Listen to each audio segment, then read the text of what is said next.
On your Wednesday episode of Locked On Raptors, have you heard the good news? The Jakob Poeltl Renaissance is nigh. You are Locked On Raptors, your daily Toronto Raptors podcast, part of the Locked On Podcast Network. Your team every day. Hey, what's going on? And welcome to another episode of Locked On Raptors, part of the Locked On Podcast Network. Your team every day. It is Wednesday, September the 4th, and I'm your host, Sean Woodley. I've been covering the Toronto Raptors now for 10, going on 11 seasons on various platforms. You can find all my work over on the Hell website at Woodley Sean. You can find the show on Instagram at Locked On Raptors. And of course, you can join us over the Locked On Raptors Discord server. Link in the description of the podcast. It's free to join. It's a great place to come hang out with sickos just like you who love the podcast, who want to talk about the podcast all the live long day. And, other stuff too, other NBA happenings, Raptors stuff, food, video games. It's all going on in there. We even got our fantasy league gearing up if you want to be part of that. Although I think maybe all the spots are gone. Jump in and yell at the commissioner cause, and maybe you can get in. Either way, we'd love to see you become part of our listener community over on the Discord. Of course, you can find the show for free on your favorite podcast app. Follow, subscribe, rate, review, tell a friend. You can also go to YouTube, subscribe, and hit the notification bell button. And when you do that, you'll get a push notification to your device every single time the show is set to premiere or go live, which is, of course, a wonderful thing. And also a wonderful thing is FanDuel.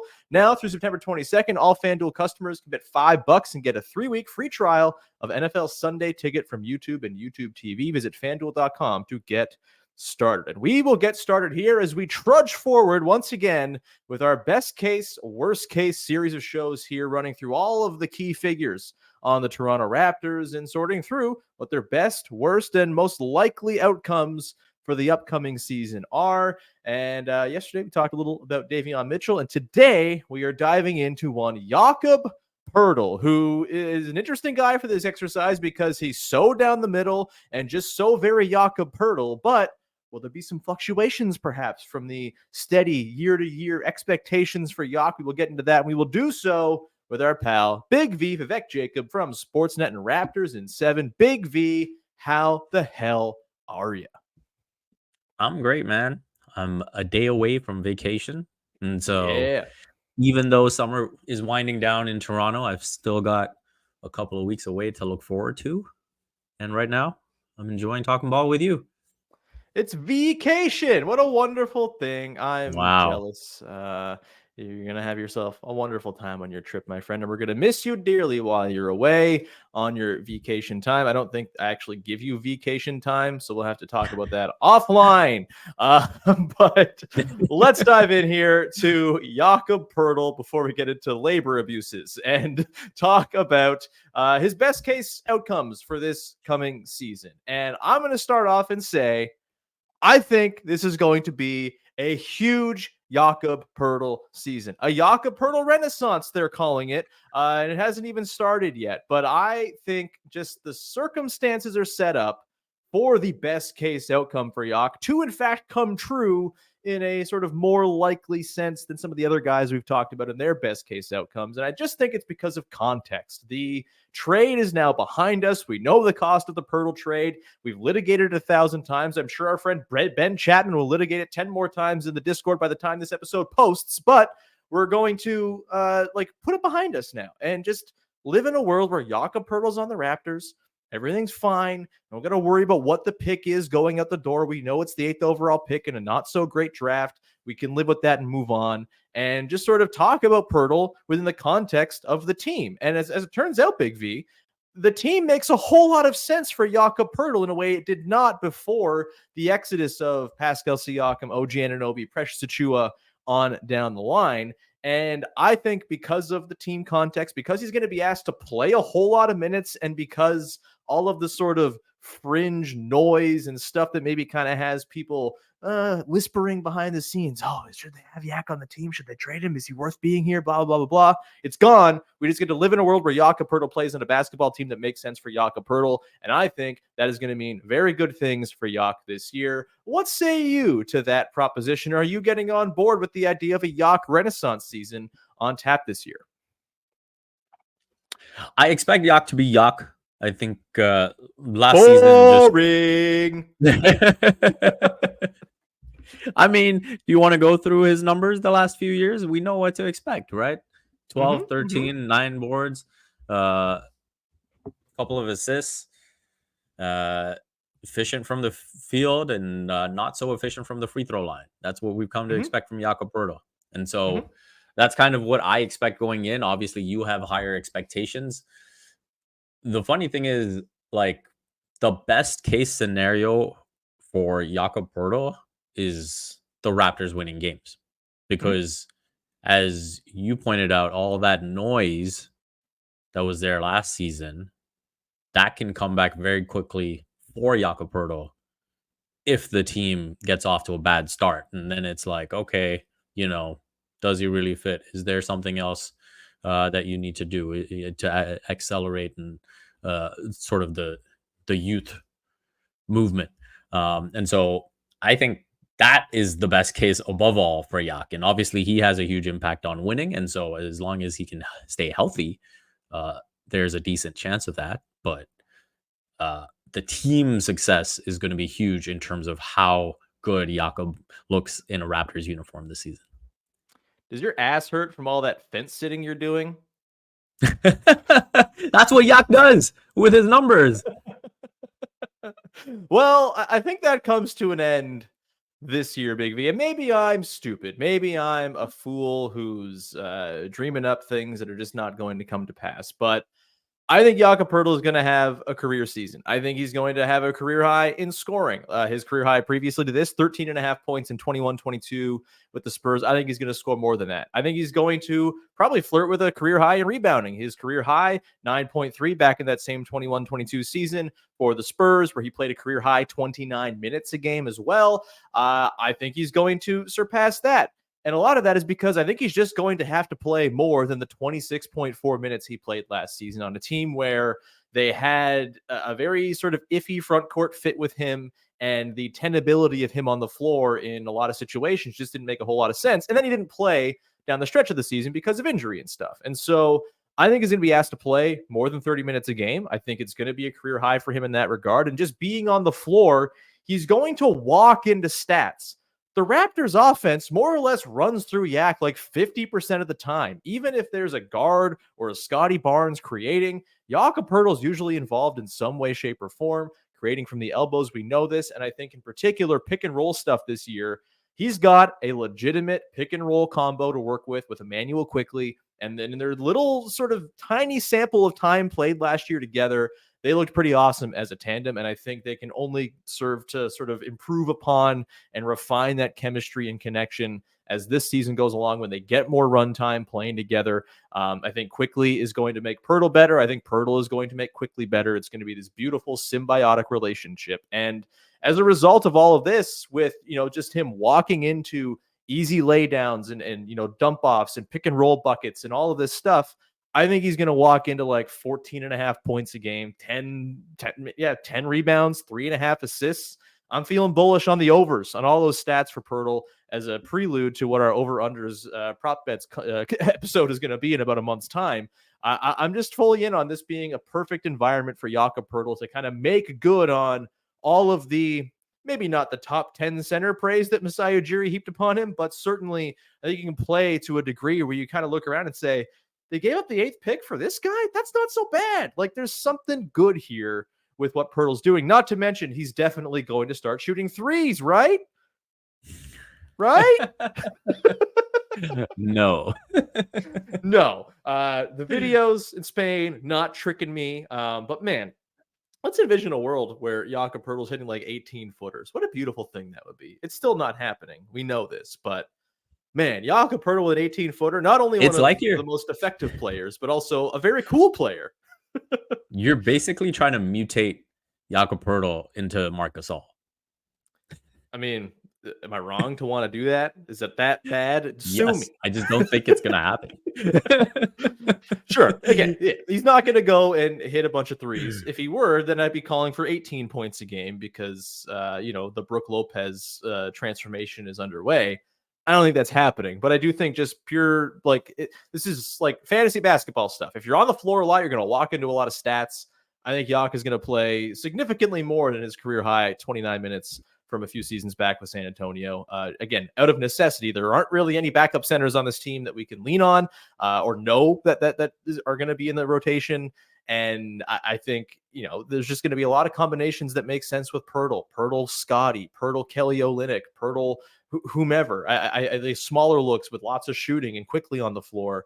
I think it's all lining up to be a big Jakob Poeltl season. And I do think that best case outcome of a career high season across the board for him is very much on the table. Some free throws would be cool if he could chip those in. Any parting thoughts? Anything you want to try to say to talk me off this high perch where I'm doing propaganda for Jakob Poeltl? Or do you want to have one last moment here to accept the forthcoming renaissance and get the hell on board, dude? So if you want to make the case for it, the key is if you look at Jakob Poeltl when he rejoined the Raptors, and that chemistry that he had with Fred VanVleet, that was when we saw that 30-point game against Orlando. That we saw some really cool things offensively, individually for him. And so if you look at the chemistry he has with Emmanuel quickly, and if that can play out for an entire season, then there's the path to that career high in points per game, in, being involved in the offense and orchestrating and getting those assists up as well. And so I can see the path, even if it is through a tiny, tiny keyhole. I don't even think it's a small keyhole. It's literally just playing 3 more minutes a game, and all of a sudden he's there. His per 36s in his career, basically 17, 12, and 4. Like, I think it's going to happen, man. I think we're in for a big-ass Yak season. Am I going to go and say he's going to average 17, 13, and 5? I mean, maybe by the time the season starts, I'll be there. But I'm starting low at 14 and a half, 10, and 3.5. And feeling damn good about it. All right. We're going to come back on the other side. And after my big bloviating first segment, I'm going to cop out in the second segment and talk about the worst case scenario for Jakob Poeltl, which is injury. Obviously, we'll do that coming up in just one sec. Today's show is brought to you by our friends over at FanDuel, the single best and number one sportsbook in all the land. And look, there's a little something different for you from FanDuel right now. Now through September 22nd, all FanDuel customers can bet $5 and get a 3-week free trial of NFL Sunday Ticket from YouTube and YouTube TV. That's a big deal. 3 weeks, that's like a pretty big chunk of the NFL season. What do they play now? 17, 18 games? I have no idea. I don't care about football. But if you care about football, then this is a great deal for you to go and hop on and get that 3-week free trial of Sunday Ticket. Then with a YouTube TV base plan, you'll be able to watch every regular season Sunday afternoon out-of-market game. All you need is Google account and a current form of payment, and you can cancel anytime. That's a wonderful thing. And while you're over there at FanDuel, maybe throw a couple bucks down on your favorite football team. Maybe you're a Buffalo Bills fan thinking this is the year, and you want to throw a little scratch down on that. You can go and do that with the futures bets. You can do that with basketball, of course, too. And maybe go take some overs on Jakob Poeltl. Do it. It's happening, baby. Just visit FanDuel.com and download America's #1 sportsbook. Go check them out, the official sportsbook partner of the Locked On Podcast Network. Back at it here with our pal, Big V, Vivek Jacob, set to go on vacation, and it only has like 20 more minutes of me yelling about Jakob Poeltl's bounce back in his ear till he goes on vacation. Does it feel like the last year of school right now? Having to put up with my nonsense for a couple more seconds before you're free? This is I chose this. This is what I wanted before I leave. The voice of Sean just waxing lyrical about Jakob Poeltl, so it can just be with me on the 8-hour flight. I can't wait to replay it on the flight. Please do it. Do it at do it at half speed, then do it at 2 speed. Just get all the different variations of me screaming about Jakob Poeltl in your ear. Beautiful stuff. All right, let's get into. I don't know, man. You just weren't ready. I wasn't. No, I wasn't ready for that. All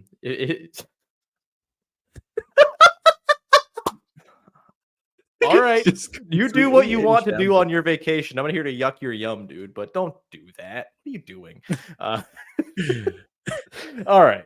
Jakob Poeltl, worst case scenario. And so, look, throughout this entire exercise, we've been talking about these guys and their best and worst case scenarios. I feel like it's been implied that injury is the worst case scenario. That is the worst case scenario for anybody. Getting hurt sucks. It derails a whole lot of things. We obviously don't want to see it for any of these guys. And so we're not really talking about it when it comes to the worst case scenarios. However, the exception that proves the rule is Jakob Poeltl, because I do think with how high a floor he has, you talked about his numbers. We know who Jakob Poeltl is. Jakob Poeltl is going to be Jakob Poeltl until he becomes super duper Jakob Poeltl this season, of course. But for the most part, there's not like a huge bottom falling out risk, it seems, with Jakob Poeltl. It doesn't seem like there's a crazy low end outcome where the fit on this team is so disastrous. The competition for his minutes is so fierce that he's going to be rendered as some kind of bench piece who's not playing heavy minutes for this team. And so we come to injury, which I think with him, it bears some conversation, because Jakob Poeltl getting hurt, not only bad for him,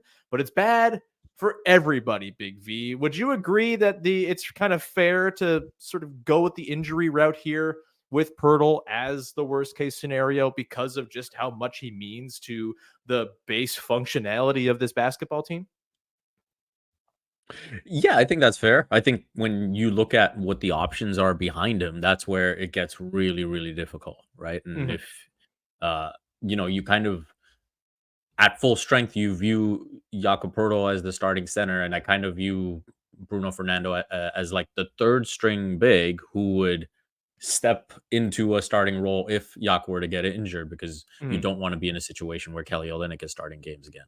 No. And so, and I think that's where, okay, even with Jakob Poeltl, even with Bruno Fernando in the mix, that's such a significant downgrade that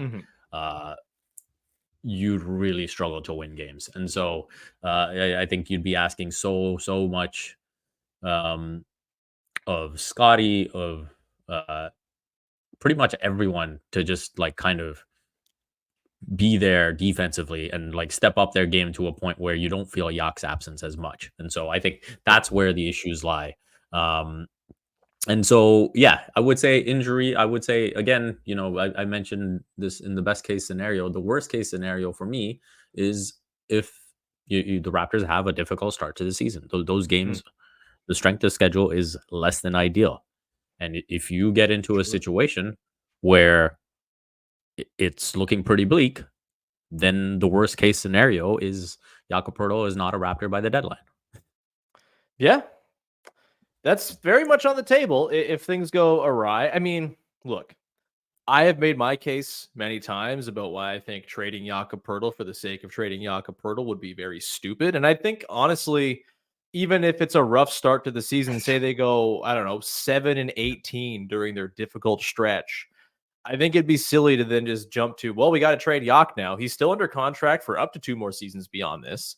And I just think the argument I've made all summer is that he provides the canvas upon which actual player development can happen. And yes, it's nice to think about getting high picks and lotteries and Cooper flag and all this stuff, but you also have to work with the guys you actually have on your team now. And the best way to get the most out of those guys now and in the future is for Jakob Poeltl to be on this team, because he does a lot to grease the wheels of what everyone else is trying to do, whether it's the pick and roll stuff with Quickly, whether it's the defensive backstop who is there to provide, just kind of insulation for Scotty Barnes or all the wing defenders or whatever, whether it's the screening he does for RJ Barrett to send him hurtling towards the rim. Like, he does all of these things to make the Raptors a functional basketball team. And again, we saw it last year. I've said it a million times. I've quoted the number 4-28 without him last year.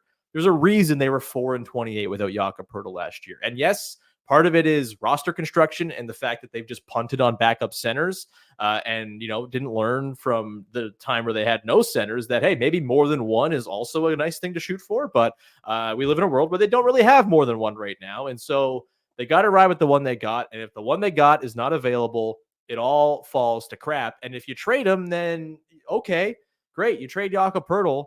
Who are you replacing him with to then do all those things you need to facilitate development?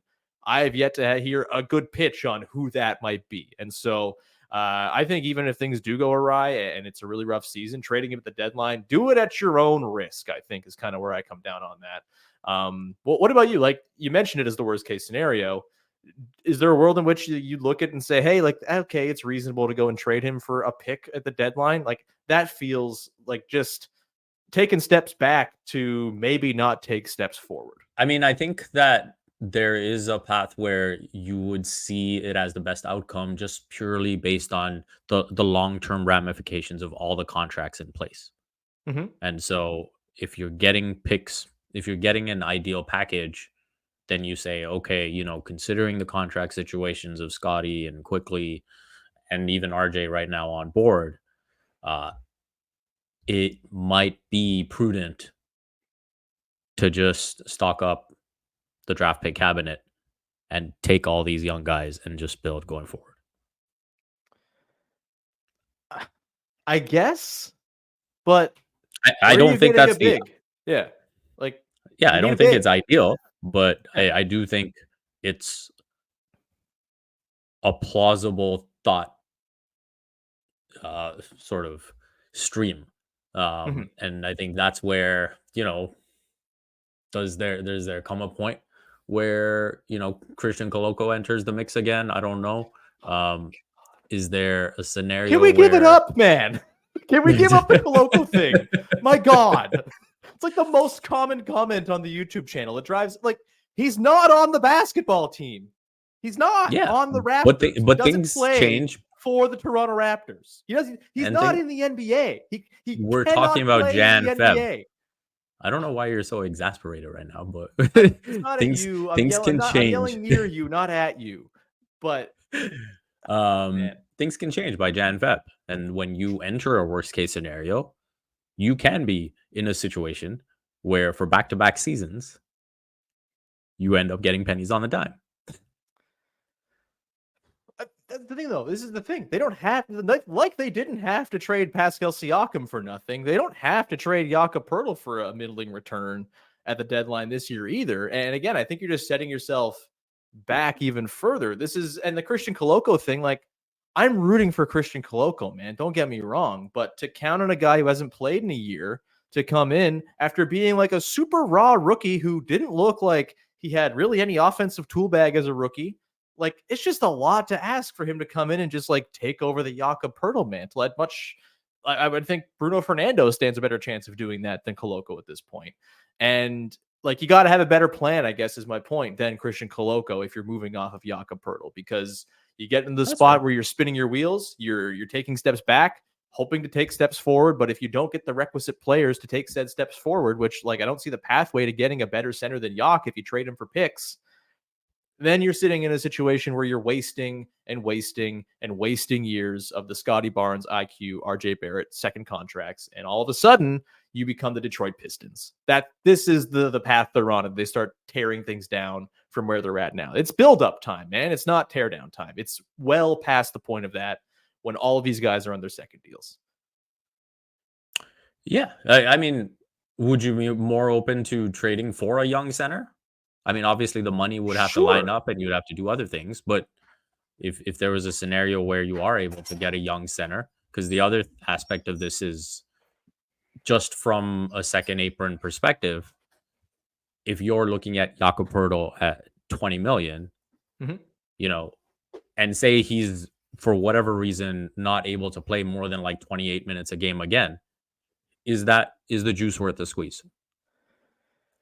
I mean, I do think his contract is basically a fine or good value at this point. Like, I don't think it's a bad deal to have on your books for a couple of years. It's not paying Gary Trent Jr. $18 million like was rumored they were going to do at one point. Like, he's got a lot more value than that. So no, I don't think it's a bad thing to have his contract on the books. It's a bad thing to have like Chris Boucher's money on the books, or perhaps Kelly Olynyk's money on the books, like other guys who are less good than Jakob Poeltl. But Jakob Poeltl's like their third or fourth best player right now.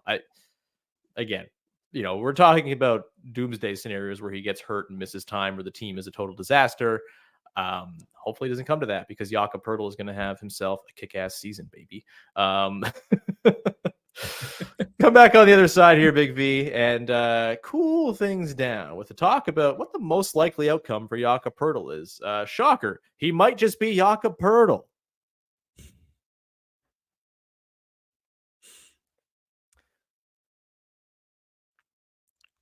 Back at it here. Before we get into the most likely outcome for Jakob Poeltl this season, just a reminder, you can check out Locked in NBA, wherever you get your podcast. Follow, subscribe, rate, review, tell a friend. It's a lovely podcast hosted by lovely people 5 days a week. It's a big 10,000-foot view on the league, biggest stories, season previews, all that good stuff. Go check it out. Locked in NBA, where you get your podcast. Make it your second listen. All right, Big V. Most likely outcome for Jakob Poeltl. I give you the floor. What is your sort of baseline prediction for Jakob Poeltl, and is it the same stat line you read to me back in segment 1? 13 points, 9 boards, 1.5 blocks, 65% from the field. The dude is nothing but reliable, huh? Don't know why I would expect anything else. This is almost like going back to the JV days and thinking, here comes the breakout. Yeah. And I was like, I mean, you know exactly fair. what you're going to get with JV, and it's fine. This is what he is. Look, the most likely outcome is we see the same Jakob Poeltl we've seen for many years, right? 28, 29 minutes a game.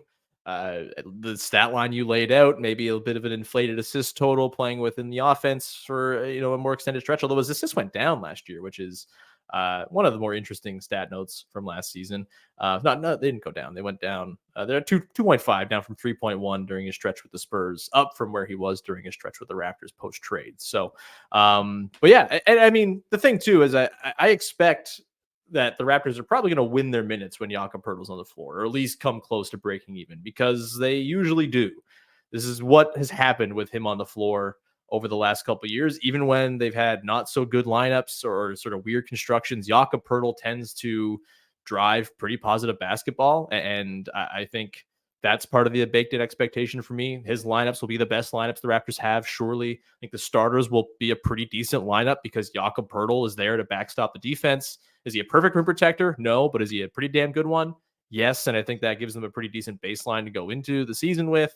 Where are you at as far as your hopes and dreams for him driving winning basketball? Like, do you think there's enough around him for his minutes to be a positive, or is this such a grim scene rest of the roster wise that no matter what Jakob Poeltl can do, no matter if he continues to be the leader in on and off plus minus as he's been basically since he became a Raptor again, that his minutes on the floor are going to be a losing effort because everyone's just better than the Raptors? No, I mean, we saw in a limited sample size that lineup of Quickly, Barrett, Gary Trent Jr., Scotty, and Yak was very effective. And so the X factor in that becomes, how does Grady Dick, perform in that shooting guard role?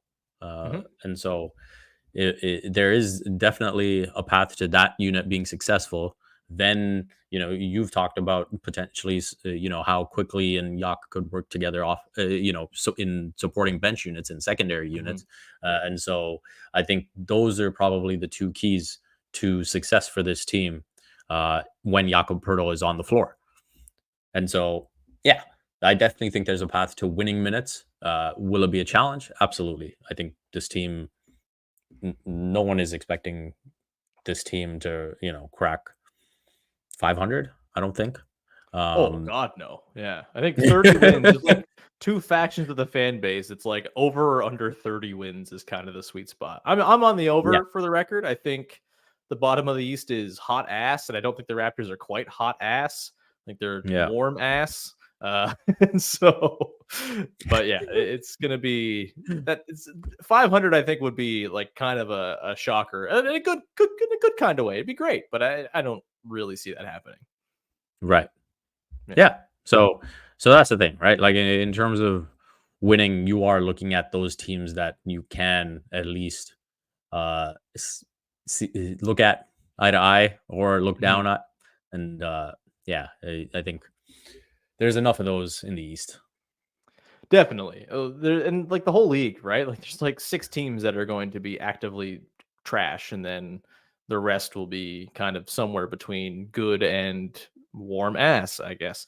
If we're going to go with the previously used parlance. For like bigger picture stuff with Poeltl, right? Like we know, I think everybody knows. And I think the Jonas Valanciunas comp is very apt. Very different types of players, but I do think as much as I just went on a rant the last segment about how you can't just go trade him for the sake of trading him, I do think there's probably a case in which, or not even probably, I do think it's very likely that the best version of the Scotty Barnes, Emmanuel Quickley era Raptors includes a better center than Jakob Poeltl, and there was an upgrade to be made down the line. I'm just of the mind that like Yak plus stuff should be the way you go procure this upgrade, or you find some other way and not sort of taking those steps back. But like, is there a world this season where Poeltl plays well enough to sort of talk you into, okay, just like extend him beyond this contract, keep him around, keep him as like a legit part of the core? He's a little older. He's going to be 29 this season. Like he's not, if you want to get into timeline stuff, if you're 29, you're basically dead. Of course, these are the rules. And so you must trade someone who's 29 who doesn't fit with Scotty Barnes' timeline. But like, is there a world where they kind of do the thing where, in the absence of an elite center, they just pay for a pretty good one? It's the Jakob Poeltl, it's the Ivica Zubats thing where, just having a decent one is better than not having anyone at all. And, getting a really elite one's a really hard thing to do. So like, is there an outcome this season where you're looking at a Jakob Poeltl extension candidate, I suppose is what I'm saying?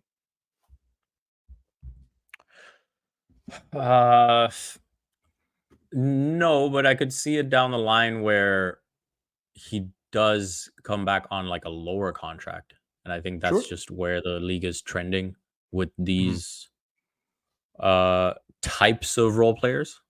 Mhm. And Mhm. so I could see him being back on a lower contract.